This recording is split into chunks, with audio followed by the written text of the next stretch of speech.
Hello friends, कैसे हैं आप सब। स्वागत है आपका एजुकेशन चैनल में। और आज हम देखेंगे एड्स के बारे में। ये काफ़ी इम्पोर्टेंट टॉपिक है एग्ज़ाम के पॉइंट ऑफ व्यू से भी और जीके के हिसाब से भी। तो एड्स का जो फुल फॉर्म है वो है एक्वायर्ड इम्यून डिफिशियंसी सिंड्रोम।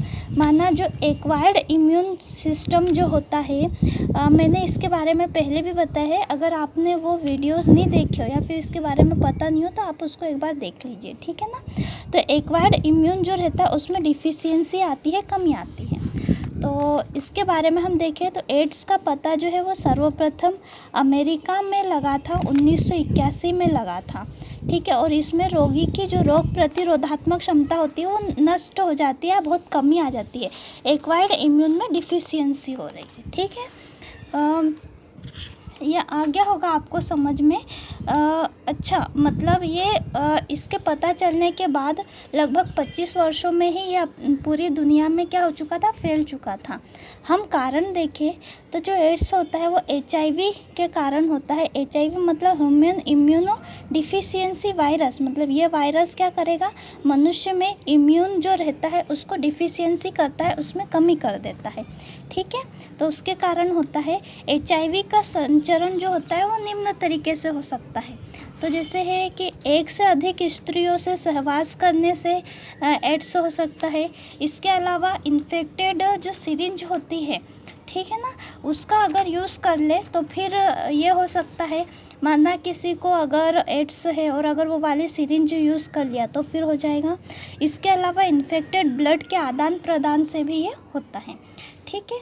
माना ये ऐसा रोग नहीं है जो कहना चाहिए कि हाँ मतलब हो गया है ना, ऐसा नहीं है कि ये जो होता है ये सचेतन व्यवहार के पैटर्न के कारण फैलता है।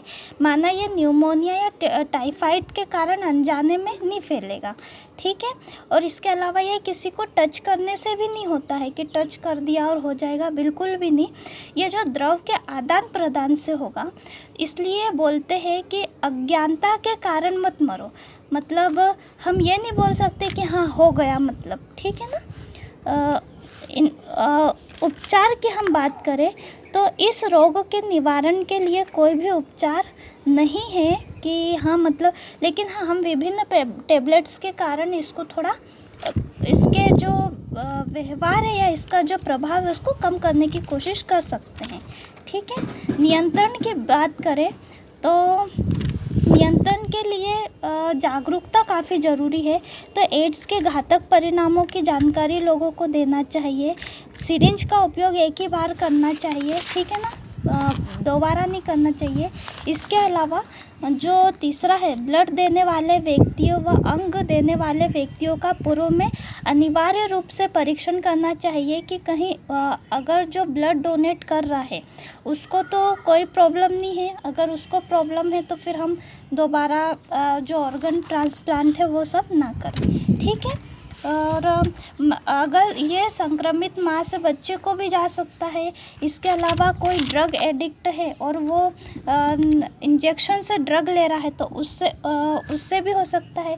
अच्छा, हम इसके फैलाव को रोक सकते हैं और इसके लिए ज़रूरी है कि जो समाज है वो और जो चिकित्सक है वो दोनों ही सम्मिलित रूप से इसके लिए प्रयास करें और अपना कंट्रीब्यूशन दें, ठीक है ना। रोगी को एक अपराधी के रूप में न देखते हुए उसको सहयोगपूर्ण दृष्टि से देखना चाहिए, है ना, कि हम उसकी कैसे मदद कर सकते हैं।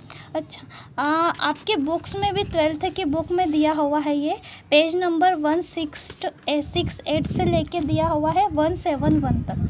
तो बहुत अच्छा है, आप इसको पढ़िए, समझिए, ठीक है। कोई भी अगर क्यूरियोसिटी है या कोई क्वेश्चन करना चाहते हैं तो ज़रूर कीजिए, ठीक है। आज के लिए तो इतना ही।